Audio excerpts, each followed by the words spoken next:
Nous ne réussirons pas la relance économique du pays sans les entrepreneurs, sans les PME, sans les TPE, sans le secteur du bâtiment, de la restauration, sans les industriels, sans les services.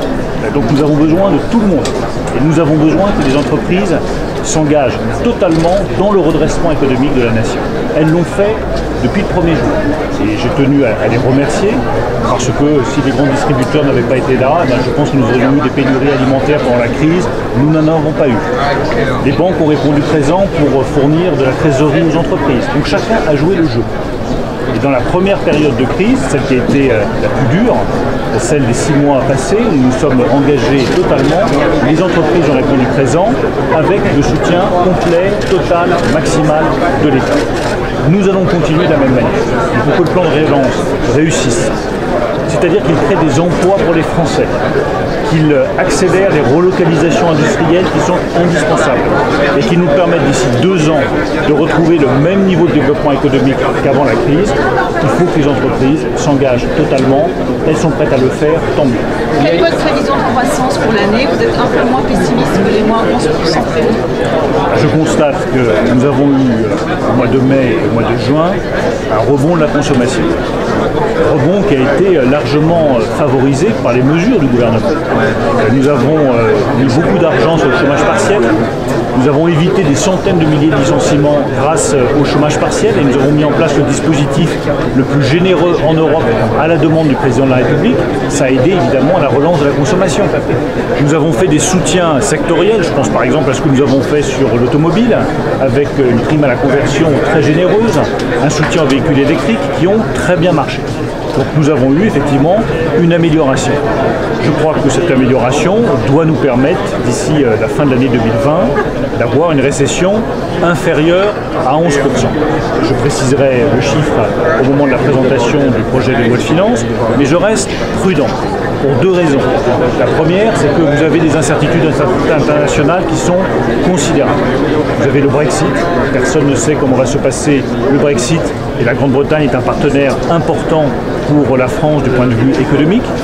Vous avez les élections américaines, avec derrière l'enjeu des relations commerciales entre les États-Unis et la Chine, qui peuvent créer de l'instabilité et donc une perturbation sur la croissance.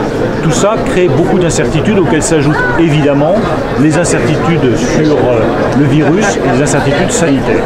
Donc je pense que nous pouvons et que nous allons faire mieux que moins 11% de récession. Je donnerai le chiffre d'ici quelques semaines. Je reste à la fois très prudent et surtout très volontariste. Je veux dire aux Français que nous allons nous en sortir, que nous avons une économie qui est forte, dont les fondamentaux sont bons, sont solides. Nous avons des salariés qui sont compétents, travailleurs, motivés. Nous avons un tissu industriel qui est en cours de reconstruction. Nous avons des services qui sont exceptionnels. Nous avons une administration qui a su répondre au présent pour apporter les garanties nécessaires à la relance de l'économie. Nous avons tout pour réussir. Et que chacun n'oublie pas qu'avant la crise, il y a seulement quelques mois, au début de cette année, nous étions une des économies qui réussissait le mieux en Europe. Nous avions 1,5 de croissance, 0,9 en Allemagne. Nous étions sous les 8% de taux de chômage. Et nous étions devenus le lieu où il fallait investir en Europe, puisque nous étions la nation la plus attractive pour les investissements étrangers en Europe. Donc je veux dire aux Français, nous allons y arriver. Et nous sortirons plus forts, avec une économie meilleure, décarbonée, plus respectueuse de l'environnement, plus soucieuse du respect de la planète, avec des technologies nouvelles, avec des marchés industriels nouveaux, puisque nous allons investir sur l'hydrogène, sur le calcul quantique, sur les biotechnologies, sur le recyclage des déchets. Tout ça va ouvrir de nouveaux champs industriels, de nouveaux emplois, de nouvelles qualifications pour les Français. Simplement, il faut du temps. Faisons le maximum que les choses aillent vite, mais je me donne 2 ans. 2 ans, ça me paraît le minimum nécessaire pour que l'économie française retrouve son niveau de développement et d'emploi qu'elle avait avant la crise. Monsieur le ministre, est-ce que vous favorisez le développement du télétravail? Le télétravail a montré sa nécessité pendant la crise. C'est ce qui permet de concilier poursuite de l'activité et protection sanitaire. Simplement, il faut que nous en tirions toutes les conséquences en termes d'organisation du travail, d'organisation des entreprises, d'organisation des administrations aussi. Je vais vous dire aussi ma conviction personnelle, c'est que malgré tout, rien ne remplace le contact humain. Rien ne remplace le travail en commun. Rien ne remplace la collectivité de travail. Dans une usine, dans une entreprise, dans une administration, il est bon de se retrouver et de travailler ensemble. Et je continue à croire à ce modèle où les personnes qui travaillent ensemble se retrouvent, se voient, discutent entre elles et ne sont pas à des centaines de kilomètres les unes des autres.